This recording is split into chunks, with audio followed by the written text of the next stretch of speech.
But we do have a guest coming in, and I'm going to bring him in right in the middle of this segment. I know we usually do headlines, then guests, but this is the perfect entrance point for my guest today, who is running an unbought, non-corporate backed candidacy for Connecticut's first district for the U.S. House of Representatives. You may remember that I worked with Marianne Williamson and a number of other progressive and liberal online news hosts and pundits on this thing called Seize the House, which we streamed right here on ACT.TV. And Muad Hrezi was one of the people I was lucky enough to be able to talk to that day. And I'm so thrilled that Muad is able to join me here today. Muad, thanks for coming on the show today. Hey, how you doing, Juliana? Nice to be with you. I'm good. I'm exhausted, but it's hard to from watching the war and watching everything that's going on, but it's hard to complain when there are women giving birth in bomb shelters and, other horrific things happening across the world. So I'm happy to be here. I'm happy we're having this conversation today. Same here. Yeah, it's the state of the country, the world is, I think, definitely shaky right now. There's a lot of anxiety, a lot of concern, and I think that's been the case for quite some time, and has only been getting more and more kind of challenging. So hopefully we will enter a new era soon of more prosperity, stability, peace, kind of all the things that I think the majority of people, global citizens across this world want to see. So. Well, I'm very happy that you're running right here in my home state of Connecticut. This is very exciting. You are a first-generation American, one of 6 children born to Libyan parents who came to America as asylum seekers, settling again here in Connecticut. You studied public health. You were a victim, shall we call it, of a horrendous public health system that almost let you die because your family had a medical debt that was not paid when you needed emergency care. Talk a little bit about your path to running here in Connecticut. And then I'd like to hear your particular ideas about, we were just talking about Biden's immigration policies. What would you do? What will you push for if and when you get in, when it comes to immigration?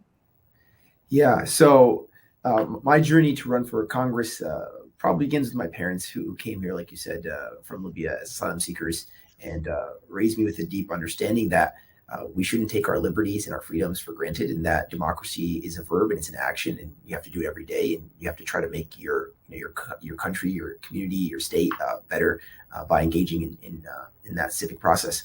But the older I got, the more I started to see how politics played its role in my life, my family's life. So at 17, I was delayed healthcare, nearly denied healthcare because my parents owed $20,000 of medical debt for a surgery that my mom needed to save her life.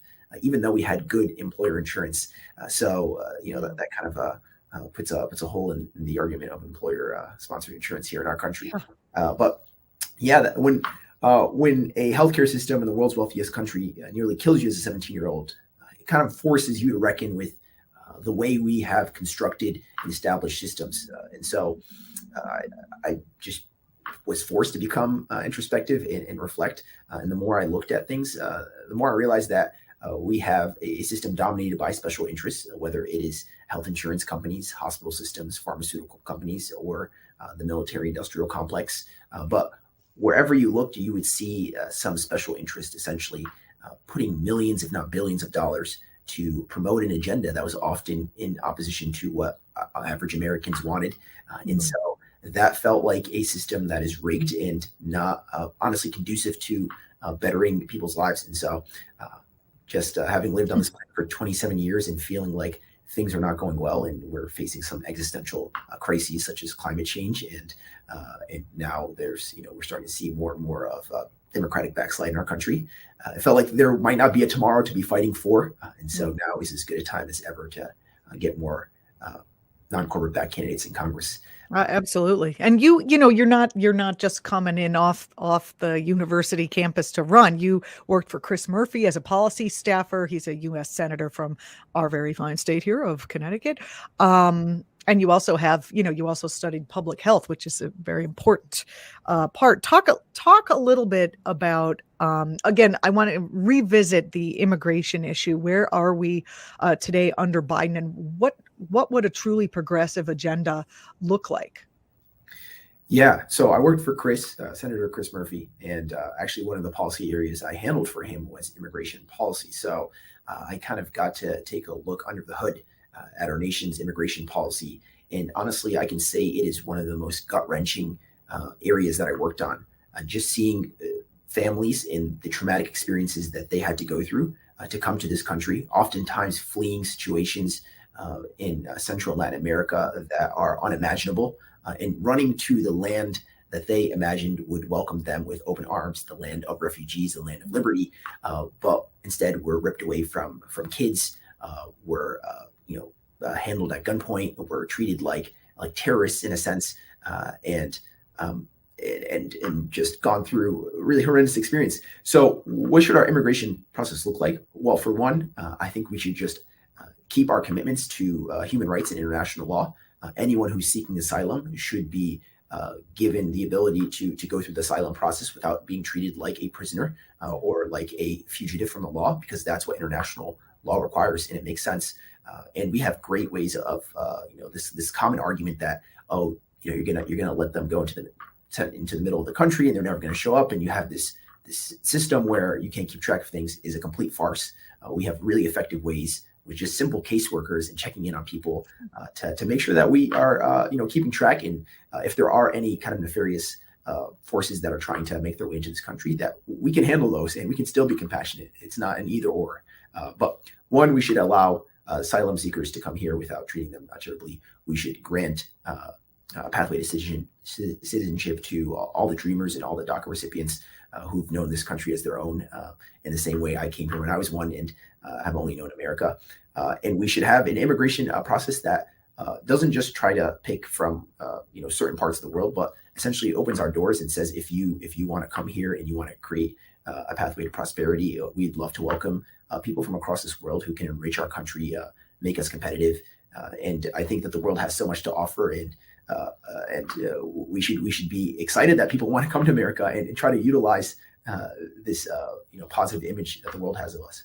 Well, we're looking at, not to get too weird on you here, but we're looking at climate change. We're looking at wars.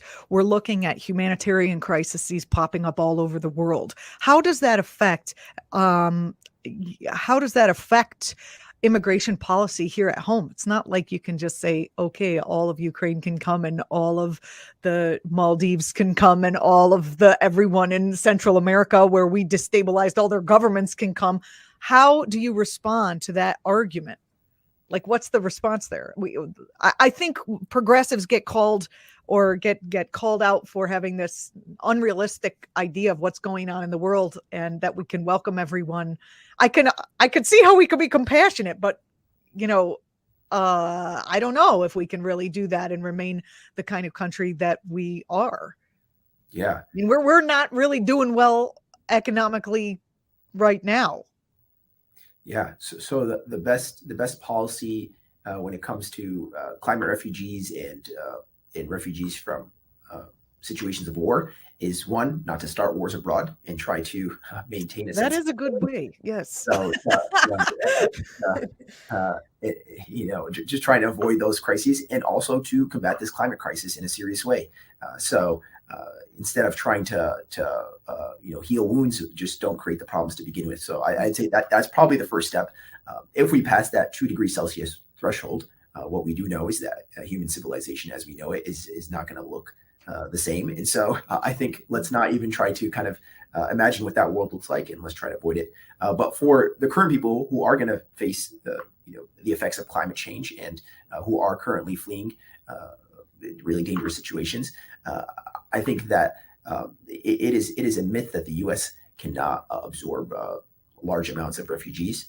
So we saw in Germany, 1 million Syrians were accepted. They are thriving there. Folks can read about it. They've done a lot to expand the economic productivity. America is a huge country. We tend to forget that. We have large swaths of our country that are essentially barren without much going on. So we have more than enough space. We have the world's strongest economy. Typically, refugees provide an injection of economic growth. You do have to kind of put some investment early on, but the dividends are there. So I think we can be compassionate. We can grow our economy, and we should also make sure that we're trying to avoid just extreme amounts of human migration through climate change and war, if we can, by investing in peace and prosperity and climate solutions. Well, this brings us right to an excellent segue, Muad, to the situation in the Ukraine with war between those two countries. Can you give us your thoughts and comments on what is going on? Yeah, absolutely. So I'll even kind of take a step back, which is I come from Libya. A lot of people don't know what's happening in Libya right now. So Libya is kind of going through a civil war where we have a U.S. citizen who is a dual citizen between U.S. and Libya, who's causing a huge amount of chaos. He's essentially a warlord, but actually backed by Russia. So he's backed by Russia. The Wagner Group, which is operating in Ukraine, is in Libya as well. There has been a whole lot of destabilization that has happened in Libya because of Russia. Tell the people who the Wagner Group are. So the Wagner Group is founded by a neo-Nazi. It is essentially the mercenary arm of the Russian government. It is the group that they send out to avoid being held liable for any war crimes or damages. So it's a mercenary group that's closely affiliated to Putin. And so they're active in Libya. We've also saw Russia essentially destabilize Syria by supporting Assad. And so my point is that Russia has been at this for a while, and oftentimes I think the U.S. hasn't taken enough of a stance against what Russia is doing in Europe and the world in general. And so Putin has been given a green light every time to continue causing chaos. And so what we're seeing now in Ukraine is, I think, the kind of evolution of his aggressive world posture. And now it's reaching the shores of Europe. And obviously that has, I think, larger ramifications for the U.S. But I think that this could have potentially been addressed earlier on had we taken a stronger stance against Russian aggression. But also, I think that the U.S. needs to reflect on what have we been doing to potentially provoke this. So I think a lot of people are looking at NATO now, and there is a litany of policy experts who've said that the more NATO expands, the more that will be used by the Russian government to essentially do something like invade Ukraine, and that they can gin up support for something like this in their country, and that they actually see it as a threat, having U.S. missiles and rockets right next door, in the same way that the U.S. government probably wouldn't like it if Russia put rockets in Mexico, because we remember what happened when they put them in Cuba. So question for you. I don't know if you know this. Does Russia buy U.S. weapons? I'm not sure, to be honest. I think it would be very hard to actually see that happening, given that us selling weapons to Turkey, U.S.-made weapons, as well as Turkey having Russian-made weapons, was a huge problem, and the U.S. got in a big kind of fight with Turkey about that. So I don't think that we'd probably sell any weapons to Russia. Just wondered about that. Yeah, I don't think so. That would be almost impossible based on everything I know. But what's happening in Ukraine is really sad, and it's, I think, just continuing this trend that we're seeing of more and more global war happening. We see the Middle East has been caught in wars for a year, and now it's slowly been moving up, closer to Turkey, and now it's Ukraine. So I'm concerned for our world. I really wish that we can invest more in peace. This brings us right to the green energy economy. I often argue that if we had a green energy economy and a self-sufficient green energy economy, we really wouldn't have stakes in these wars. Yeah, that is true. We would have much less of a stake in these wars if we were more energy independent and used renewables. But also the other thing is that, Putin has been dominating his country as a dictator, and essentially he's been running a country that's a gas station that makes a lot of money, that enriches him and his cronies. And the best thing that we want to do, if we want a strong stance against Russia, I don't think necessarily NATO is the best route of doing that, NATO encroachment. Instead, we should make the world more reliant on renewables. Exactly. And that essentially depletes his resources and wouldn't keep us kind of held in a kind of a jeopardized position where we don't know if we should cut off the faucet of oil that's coming from Russia to Europe and to the U.S. So yeah, I think that would be a great national security strategy, and also a great strategy to protect our world. So.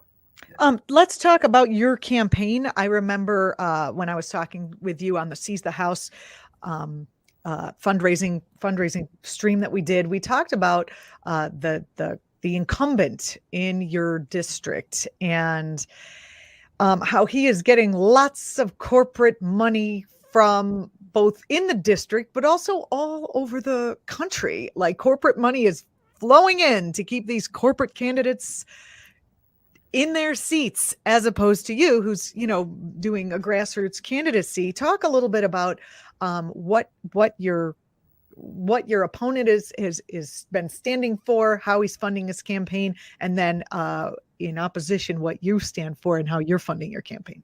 Yeah. And to even set the stage, so the incumbent I'm challenging is the longest sitting incumbent without a primary challenge in the country. So he was first elected in 1999, has never faced a primary since then, and this is a Democratic stronghold. Is he shocked that you came up? Did he? I imagine he's maybe a little insulted that somebody would challenge his reign, but I'm not entirely sure how he's taking it. I just don't know. He's not very happy, is what I hear. But democracy is a contact sport, and I think what I tell his supporters are, if you believe he's a great candidate, this is the best thing that's happened in 23 years. He'll have to prove it on the election day. Yeah, but so good one. Exactly. I mean, yeah. Because you're running in, Hartford has a tale of two cities behind it. It has, and the two cities are very much split. There is people who are struggling, and then there are people who are doing just fine, working for the insurance industries. Go ahead. I'll just throw it back to you talking about that. Yeah. So longest sitting incumbent without a primary challenge, the fifth highest recipient of corporate PAC money out of all the House Democrats. He receives over 90% of his dollars last cycle were from out-of-state contributors. So just like who? Do you know who they are? Like, is it war machine people? Is it insurance people? Pharma? Who are we talking about? Oil and gas?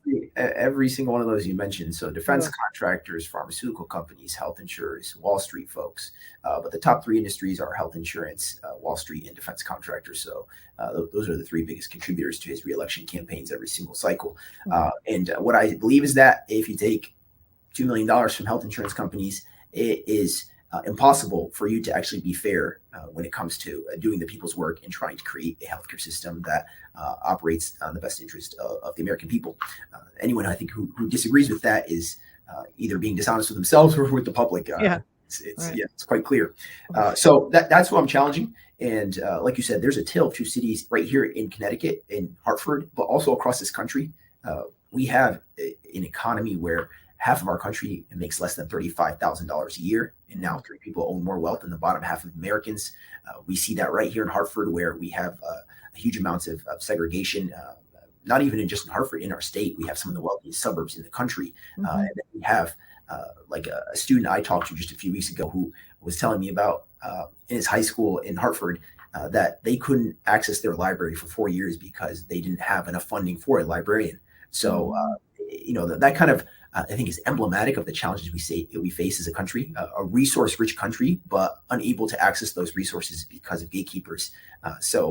Students having books that they can't even read because we don't want to fund a librarian is just devastating. And also, what about the paucity of imagination? Okay, you can't fund a librarian. All right, if that's even true, which it probably isn't. How about we let those students train them in how to work the library? I mean, it's not that hard to do. Do they still do the Dewey Decimal System? I don't know. But like putting the books back, taking them out, letting them have a little agency in, God forbid we should let our students learn that they can take action and make their place better for themselves and their community members. Yeah, I mean, there's so many, I think, striking lessons that can be gleaned from that story, but it is just just a glaring challenge. How do we have it in the world's wealthiest country, in probably one of the wealthiest states in the country, that high schoolers can't access a library? What's up with that? Challenges. Oh, you got me on an exhausted day, but I've been really enjoying our conversation. It's probably a little looser than you remember me on the on the other stream, but I do appreciate you coming on. Final words, how can people help you and your campaign? And also, before that, why is it so important to get people who are non-corporate candidates? You touched on that a little bit, but I'm going to hit you the softball and I want you to knock it out of the park. Yeah. Oh, well, it's the only way I believe we save our democracy and save our planet. I used to work for Chris Murphy. I was in Congress. Oftentimes when you're trying to advocate on behalf of people, there is always a special interest there lobbying on the other side. And so unless you have non-corporate backed candidates who are willing to challenge these special interests, then we're just going to continue down this track of two Americas, one that has immense resources and one that is being neglected. And so I think it's important because we need to save our planet. We need to provide for the American people. And I think that if we continue down this road, there's going to be so much voter apathy, and we're just going to continue down this path of an oligopoly that one day we're just going to wake up and the democratic heartbeat within our government is going to be essentially dead. So I fear for that day. And I think that right now we're at a huge kind of juncture. And I hope that we start electing more candidates who don't take any corporate money. Thank you so much for being on the show. You can see it's Hrezi.com, Hrezi. It's right there at the bottom. You are accepting funds from outside of your district. So I encourage everyone to send money. Send money. If you can volunteer, if you're within the district, we're getting closer and closer to election day, 5 months left. And once the weather warms up, we'll be out there. We already are, but we'll be, recruiting heavily. So if you want Can people do phone banking if they're not in the district? Exactly. If you're not in the district, you can phone and text bank. So we have an option for everyone. And we would love people's support. And what I say about this campaign is that I think it's just a reflection of what we as people want. So I believe that people want a government that works on their behalf, and we've been seeing a whole lot of support. And so if you share those values, then please join our efforts. Find a way you can help out, not only to this campaign, but to other campaigns. If there's another one that is in your district or in your area or that you really like, find a way to help out. And I think that, People's Revolution is on its way, and I'm excited for it. Muad, when you get in, would one of the first things that you could please work on is campaign finance reform? Because we could work on this as a systemic issue as opposed to each unbossed non-corporate candidate having to dig themselves out, from under in every race. Yeah, no, absolutely. There are a couple of things that would, I think, really unlock the power of our government, and campaign finance reform is, I think, the cornerstone of that. So, I'm excited to hopefully get elected. And then the next step is figure out how we can get more non-corporate backed candidates into Congress. And you're close. I'm not bringing on some far long shot. This guy right here is close, and he needs your support. So thank you so much for being on the program. We'll continue to follow your campaign, support you any way we can. We appreciate you coming on. Thank you, Juliana. My pleasure.